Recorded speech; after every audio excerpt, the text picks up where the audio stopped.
నా సంఘమును కడతానన్నాడు. ఏ బండ మీద? యేసయ్య బండ మీద. పేతురు ఏమన్నాడు? నువ్వు నా బండవు సీమోను, రాయి, కేఫా. ఎన్ని మాటలు చెప్పాడు? రాయి, కేఫా. కేఫా అంటే రాయి. అంత మంచోడు కూడా ఏమైపోతున్నాడంటే చెప్పండి, లోకానుసారమైనటువంటి జీవితంలో జీవించడానికి వెళ్ళిపోతున్నాడట, తప్పిపోతున్నాడట.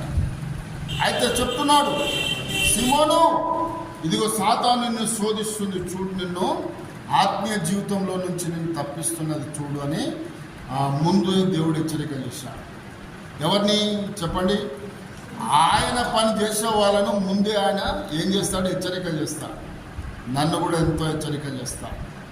విన్నారా? ఇదిగో పలాని సైతాను శోధించబోతుంది, జాగ్రత్త ఉండని ముందే హెచ్చరిక చేస్తాడు. దుష్టుడు మనల్ని శోధించబోతున్నప్పుడు ఏం చేస్తాడంటే దేవుడు మనకు ముందే చెప్తాడు. వానికి తెలియదు, లోకానికి తెలియదు.